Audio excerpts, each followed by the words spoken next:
Hi, everybody. Welcome to the Grow Your Business Smarter, Live Your Optimal Life show. Thank you so much for joining in with us today. I am, for those of you who don't know me, I'm Dr. Davia Shepherd.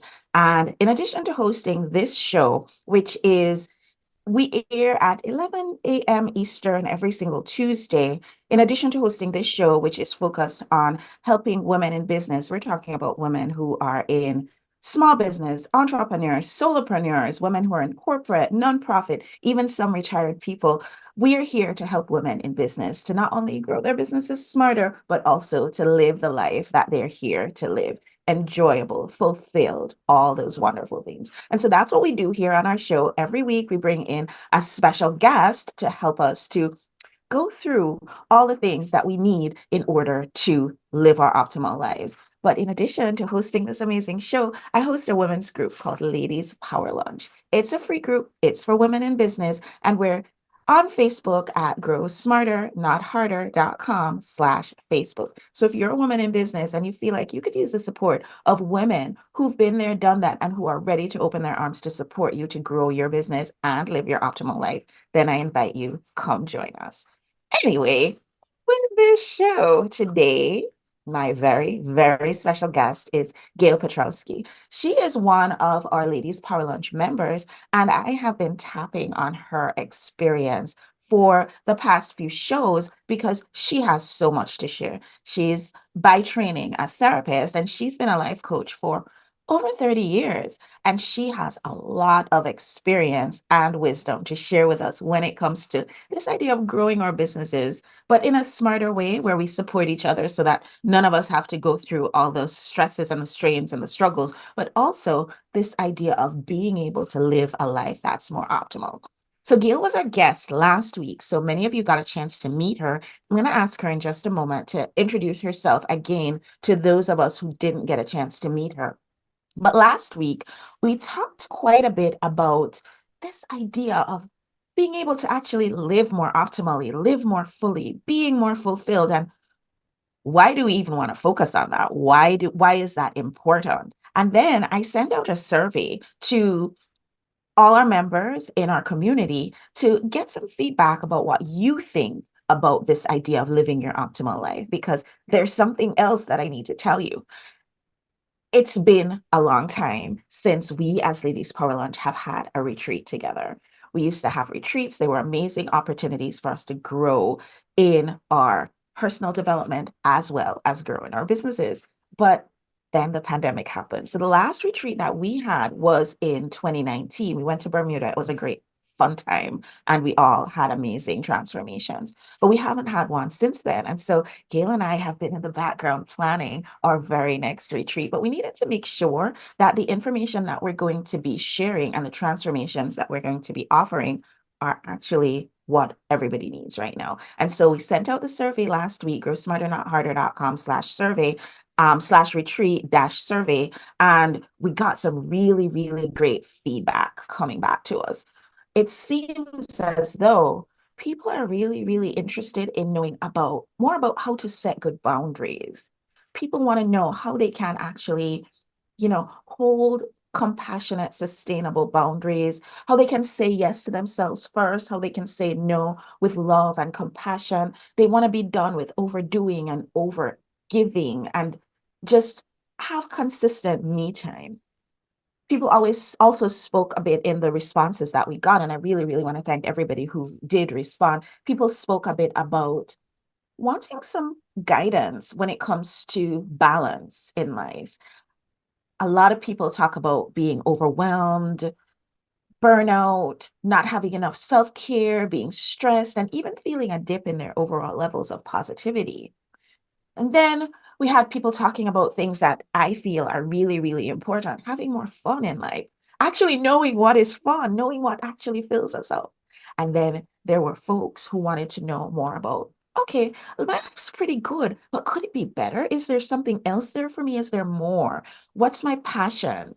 And so we have been taking all these suggestions that you have given us in the survey, and we are inviting you to keep giving your feedback. Go to growsmarternotharder.com/retreat-survey and just share with us when we're talking, it's a two-question survey, so literally it'll take you less than a minute to do. But when we're talking about living our optimal lives, what are the questions that you would like for us to answer? So thank you for responding to the survey. And if you haven't as yet, please, please, please do share your perspective.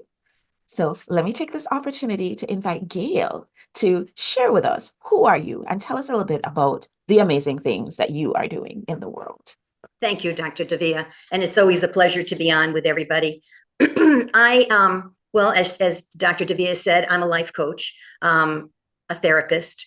I started as a special ed teacher, went into social work, got my MSW, went on to training with John Grinder, got my master's in NLP, neuro-linguistic programming, started my doctorate in psychoneuroimmunology, and then raising two children, two young daughters, I decided I wasn't going to complete that, and went on to learning from Dr. Elizabeth Kubler-Ross and doing seminars for an international seminar program. And so that is really my background. And I'm a grandma.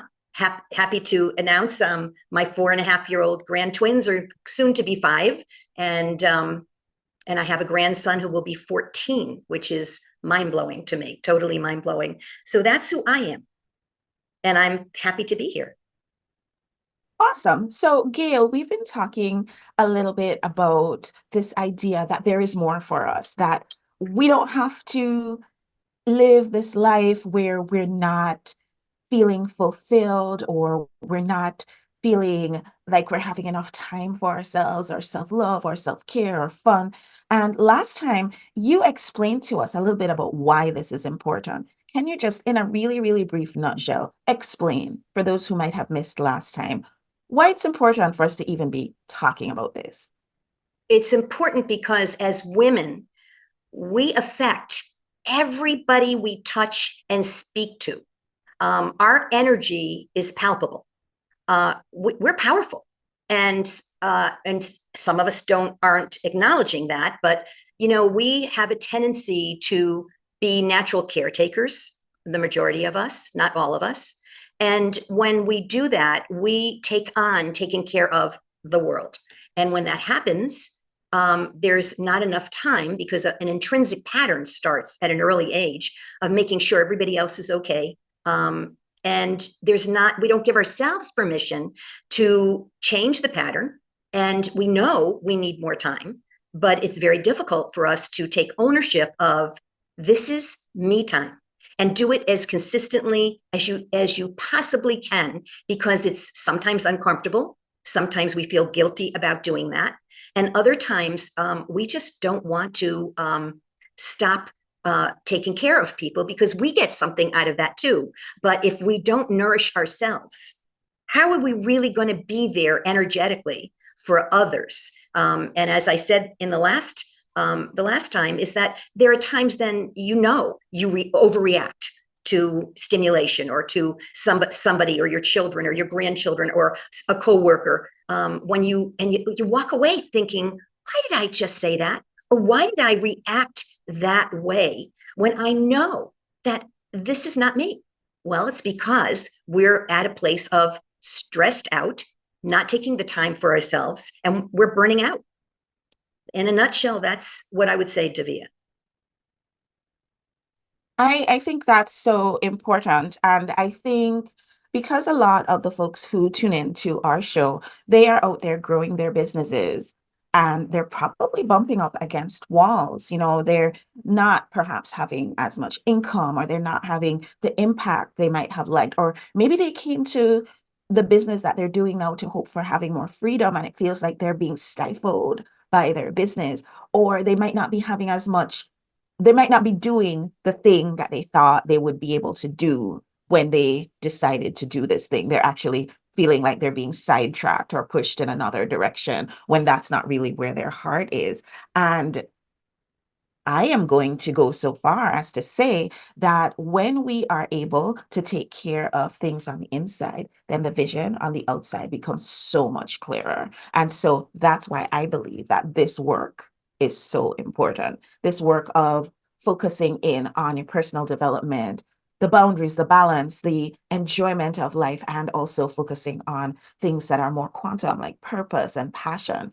Taking care of all of those things is really the key to living that bright, shining, optimal life that all of us aspire towards. And as we do all of those things, surprise, surprise, this business that we've been trying to grow, whether it's in corporate life or it's in our own small business or entrepreneurial space, all of that suddenly starts to, we can see it more clearly, our next steps, and we're able to grow that business in a smarter way. So I see value in that because then when we're growing our business smarter, here is my big vision now coming to bear. When we're able to grow our businesses smarter, then we're able to touch more lives, more of Yeah. those lives that we're here to touch. And as we touch those lives, then they're going to light up and touch the lives that they're meant to touch, and on it goes. And so by just you focusing on your personal development, you make the world a better place. That's what I think. I don't know, Gail. Am I being I too love that. grandiose? I love that. And here's a metaphor that I've used in retreats, because as a retreat leader, I would buy a bunch of candles and I would share that with people.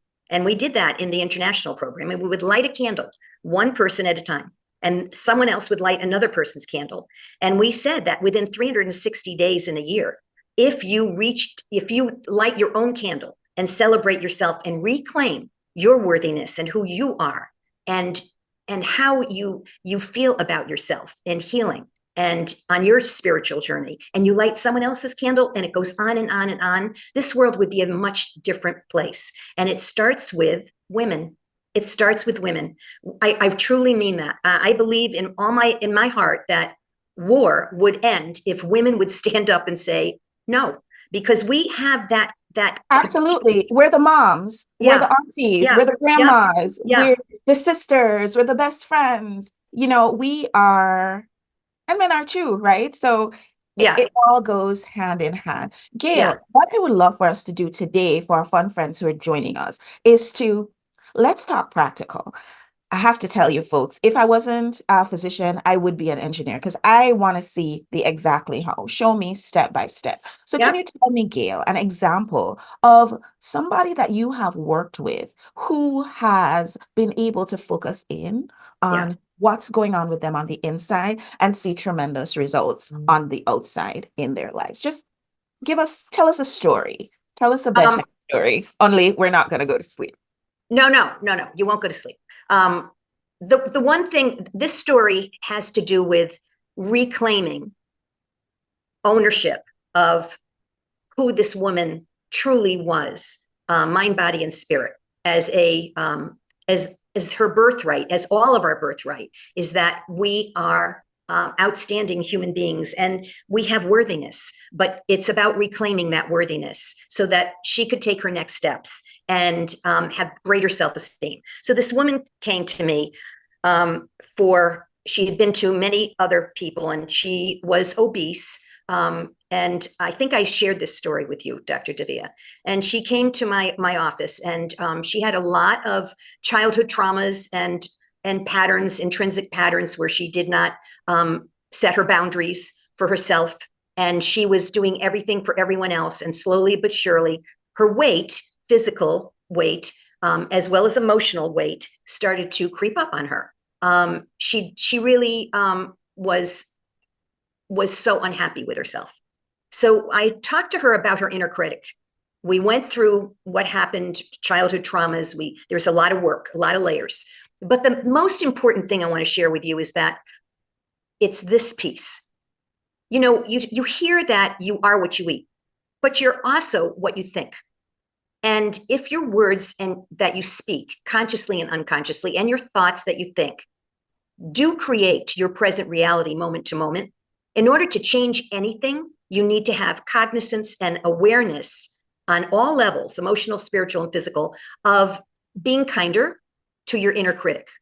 So one of the things that we worked on was creating space, that pause between the inner critic that we always have, that speaks so harshly about who we are at times without compassion, um, and able to create, we can't get rid of our inner critic, but we can manage it. So we were able to create a pause between her inner critic of what she was saying to herself, that negative self-talk, every time she overate or she overdid, and then she beat herself up. We were able to create a pause which took the power away from her inner critic, actually. And we gave the inner critic a name. The name that she gave it was Stacy, only because that creates distance between you. And I had her do mirror work too, which is affirmation work, so that she could really look into her own eyes and see the beauty and the little child that was still there. And I asked her to start talking to herself the way she would to her friends, instead of the negative self-talk that she had to herself. And also to talk when she was harsh on herself, to remember her inner child and get a picture of herself so that she could see it and remember that that little child resides inside of all of our adult selves. And that if we treated that little child, would we treat that little child the way we treat our adult selves? And the answer was no. The long and the short of it, after working with her for a number of months, she was able to take off a tremendous amount of weight. Her self-esteem got better. She felt better about herself. She was able to create boundaries, which was so hard for her and a lot of us, because we wanted to please others and we want to take care of others. But her boundaries were so important, as all of our boundaries are. And she learned how to say no. So that's a story that made me feel really good. I saw her a couple of years ago, and she was a svelte size 12 and feeling good about herself in a new job, and had set up boundaries for herself and physically moved to a different location. So everything came into alignment for her because she reclaimed her worthiness. I love that. Yeah. So I'm sure folks who are watching along, and I want to say hi to everybody who's tuned in with us. Thank you so much. Really appreciate you.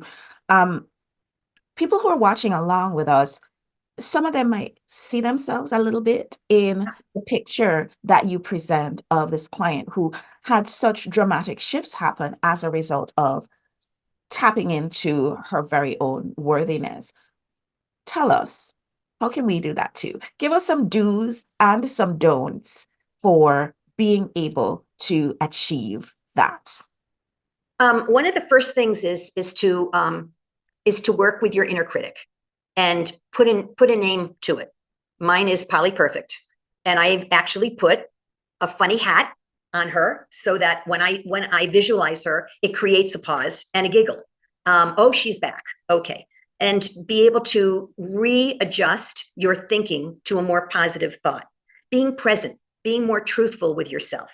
Um, Affirmations, visualizations, um, being cognizant of some of the self-talk that you have that may be limiting you, and also knowing that your words are so powerful. So if you become more aware of what you're saying to yourself, the results more consistently will be there. Create everyone knows about a gratitude journal, which is a wonderful thing to have, to write down what you're grateful for, what's positive in your life. But another thing is to have a compassion journal, because we're not that compassionate, most of us, to ourselves. We are to other people, but we don't have that space here. So just jot down and note when you are kinder to yourself and you say kinder things to yourself, so you can implement that into a more consistent pattern. Also write down, you might want to write down things that you used to enjoy doing that you stopped doing because you're doing too much of everything else, and implement a few of those back into your life, activities that you loved doing. Another thing would be, I could go on and on, but another thing would be, so stop me when I'm overboard, is to create a thrive circle for yourself, a group of people that are nurturing, that are non-judgmental. And remember that you don't have to be an overachiever to acknowledge your self-worth. You don't need anybody else to tell you how worthy you are. It is your birthright. And when we stop overdoing, we can be able to take a breath and reorient ourselves so that we can feel much better about who we are. So that compassion journal is really important because it builds resilience, and a pattern of knowing that who I am is awesome, special, and enough. And when I say those words to people in my seminars at a certain point in time, there isn't a man or a woman that doesn't get choked up, because very few of us can really look in the mirror and say, who I am is special and enough. And that's so important to do. Gail, I love the compassion journal. That that's amazing because the truth is we've all heard of the gratitude journal, and many of us have gotten to the stage now where we are listing the things that we are grateful for by rote. It's not having necessarily the same sort of deep inner meaning for us as it did in the very beginning when we started Yeah. gratitude journaling. But what would happen if you told us a little bit more about this journal that you are speaking of, and maybe gave us a little bit of homework to do so that when we come back next time to talk to each other about this idea of living our optimal life, that we'll definitely have tried it. So tell us a little bit more about the compassion journaling, how you came to that idea, how that can be beneficial for us, and explain to us exactly how we can implement that between now and our next conversation. It's simple, and it's not necessarily easy, but it is simple. It's simple because it's what you would do normally, on a spiritual, emotional, and a loving heart way with your friends, with your family. You say kind words. You listen. You are able to be with them in whatever emotional state they are. And that is being compassionate, having empathy, and not sympathy, empathy, and caring for who they are so they get how special they are to you, because you're actually listening to them, which is the greatest form of love, the listening skills. The compassion journal is listening to yourself. It's really writing to yourself. It's jotting down and noting when you have actually been kinder to yourself, either in an action or in your verbiage, challenging your negative self-talk. Notice when that happens and you're able to reaffirm the positive and shift so that you don't have to stay in that place, because already just by doing that, you've created a new awareness, which is setting a new pattern. So whether you realize it or not, it will happen even after listening to this talk, because it's already there. And you already have another awareness about how to see yourself. In that compassion journal, you might want to, I suggest, create a positive affirmation about yourself, something that words and adjectives that you would love to be able to own, like a new suit of clothes, and put on and look at yourself in the mirror and say, good morning, beautiful. How are you today? So compassion journal is about, speaking to yourself and learning the new way of seeing yourself, and then owning it, because it starts with our words and our thoughts. And then once you jot it down on paper, it has even more power. It's being more empowered, and having a greater sense of resiliency for ourselves in our lives. Because no matter where you are, no matter who you are, no matter what kind of teaching or coaching or what your job skill is, we all do this with ourselves. We're more out there for others, of course, and than we are for ourselves. It will probably continue. However, if we balance it a little more and are a little more aware of this, that self-compassion journal will serve you, and you'll be able to open up a whole new paradigm of the way you see yourself, and start implementing some of those joyous times that you really used to enjoy. Put that in your compassion journal. What are some of the things I love doing that I stopped doing? Who are the people that really make my heart feel good and smile? Have you seen them? Have you called them? Could be someone from high school. Call them up. Reintroduce yourselves. Reconnect, because that is part of your compassion journal.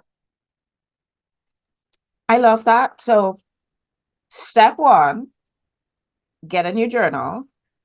I'm guessing for this activity, it can be any kind of journal. For me, I like to get something that's pretty that invites me to use it. But I feel like because this is so important and we need to start doing this today, if you have a journal lying around that you haven't as yet started using, get it and write on the front if you can write on it, compassion journal. Yeah. And then what's the next thing that we do? We create an affirmation about ourselves. Is that step one? Yes, yes. And the affirmation, for many of you, you know about affirmations. But seriously, everything starts with the way that you speak to yourself. Mhm. If we are what we eat, we are what we think. So, if we can take ourselves to another realm of living optimally, it starts there. It starts with that. And it doesn't mean that it's a cure-all. It means it's a stepping stone for you to walk into a new place, heartfelt place of loving yourself at a deeper level, of understanding that life is short and yet we have a lot of life. So why not feed ourselves and nurture ourselves the way that we nurture others?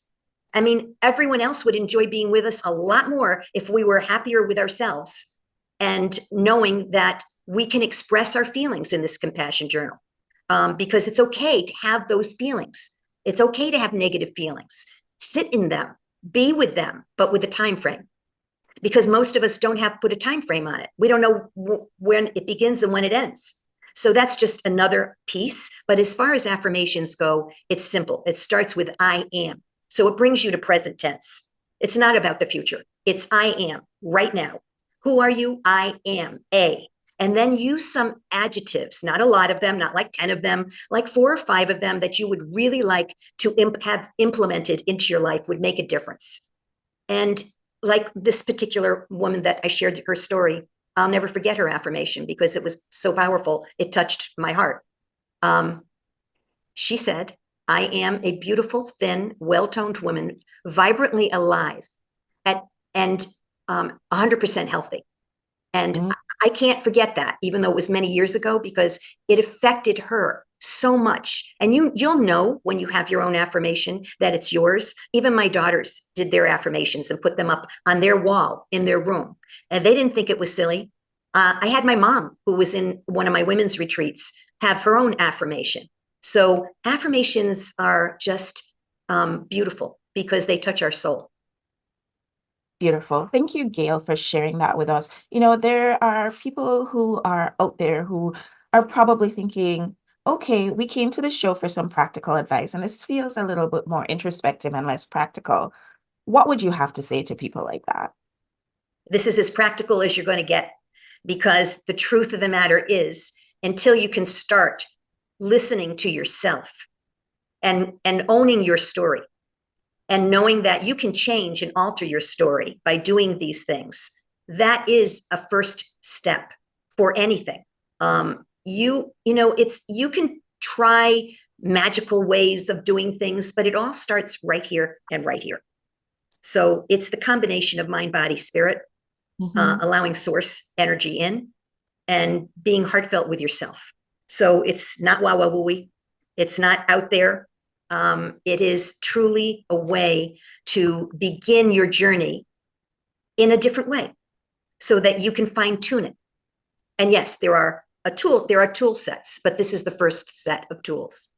What about folks who might be saying, I'm already doing work with a coach. I'm already probably seeing a therapist 7 times a week. That would be great, right? I'm already doing all this stuff. I Adding an self-appreciation journal, that's just another thing to do. What do you have to say to folks who might be feeling like this is just another extra thing to do that's not really going to help them with what they really want, which is to grow their business? I would say to them, look, we're all human. We all have flaws. Nobody does it perfectly. No one, no one really can ever have enough self-care and self-love and self-nurturing.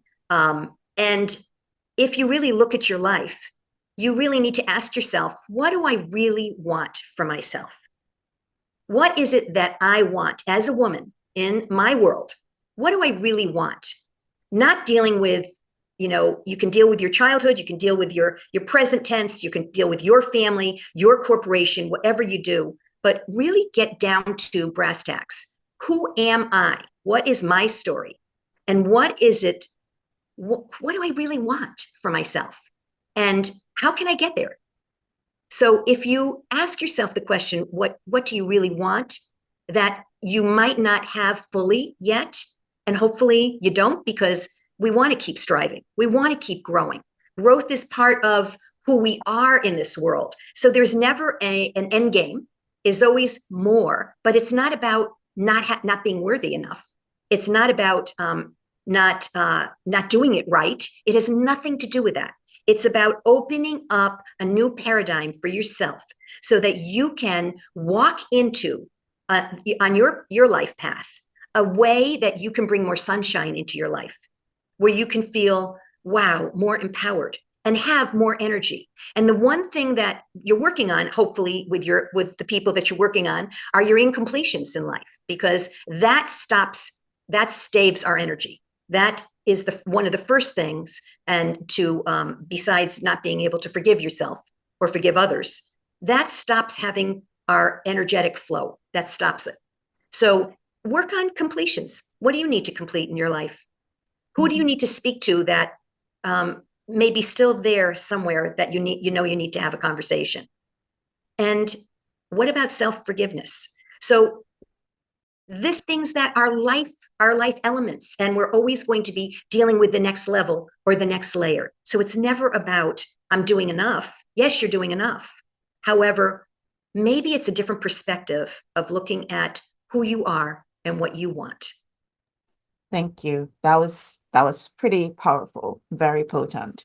So, Gail, at the end of every show, one of the things that we like to do is to pull a card. Now, since we've been talking on these last few episodes about, it's we're not supposed to timestamp these, but it's February, folks. So we're talking about self-love and self-care and self-appreciation. And I thought it would be great to pull from this particular deck of cards that I have that have little thoughts for the day about loving your inner self. So I pulled this card, and I've never pulled this one before. I'll post it in the Ladies Power Lunch Facebook group. So if you are not as yet a part of the Ladies Power Lunch Facebook group, just go on over to growsmarternotharder.com/Facebook and come join us, come be a part of our community. But I pulled this one today, and it says Finch Spirit Guide. And I don't know what that means. So let's see what Alana Fairchild has to say about that. Says, it's a good time to experiment with how to best care for your mind, body, and soul. I swear to you, I can't make this stuff up. Every time at the end of a show that I pull a card, it's so right on point for exactly what we were talking about. It continues, it's not about being perfect, it's about finding what works best for you. You're in a phase of your life where giving back to yourself is important. Perhaps you have been sharing a yourself with others, have come through a challenging time, or in the near future will be stepping up in a new way to share more creative energy and soul fire than ever before. All that you need to know now is that it is the right time to take extra special care Love, of you. Oh love my it. goodness, Gail, what's this evoking for you in Everything that light of the everything that we conversation? talked about, it's your life path. It's part of your life path. It's part of your journey. I can't reach it. It's on top of my bookcase, but it's a plaque that says with a painting, and it says, your journey is not it's not what you do and what you get. It's what you become along your journey. So that it evokes that it's this is our life path, and this is our journey, and why not be able to take our own self to another place of learning how to find our own love. I love this so much. One of our members who is watching along with us today, Dr. Tanya English, she says, this is the way being yourself is a gift to the world. And I thought that was so beautiful. I thought it important to share that with everybody. Thank This you, is Tanya. a gift to the Yeah. world. Really, you are a gift to the world. Isn't that amazing? Isn't that outstanding? Isn't that something that you need to affirm to yourself? Oh my goodness. I am so touched by all of this. Gail, it's been awesome having conversation with you today. And I'm looking forward to the next time that we get together as we continue talking about this self-love, self-care, self-appreciation.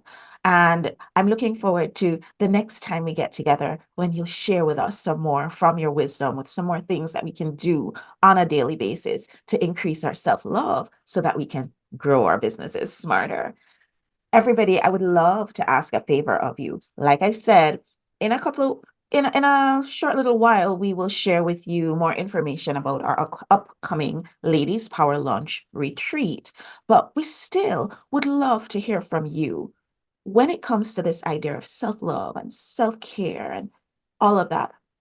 What's coming up for you? What would you like to have more of in your life? It's a 2 question survey. It'll take you less than a minute to complete, and it's at grow smarter, not harder.com/retreat dash survey. And I'll put that in the note underneath so that you can participate in that. But your feedback is going to be really valuable for us creating programming that the people who come to our retreat will really, really benefit from. I mean, let's face it, we have Gail with her amazing insight. You have me with my outstanding strategic planning skills. So she'll be able to get us to where we want to be, and then I'll be able to show us the way forward. So it's going to be pretty amazing, but we need to know where you want to go. So please go to growsmarter.harder.com/retreat-survey. Fill in the 2 question survey for us, and we'll be back talking more about this self-love, this self-care, this self-appreciation on the next episode. Gail, thank you so much for Thank you. being with us today, and I'll see everybody on the next show.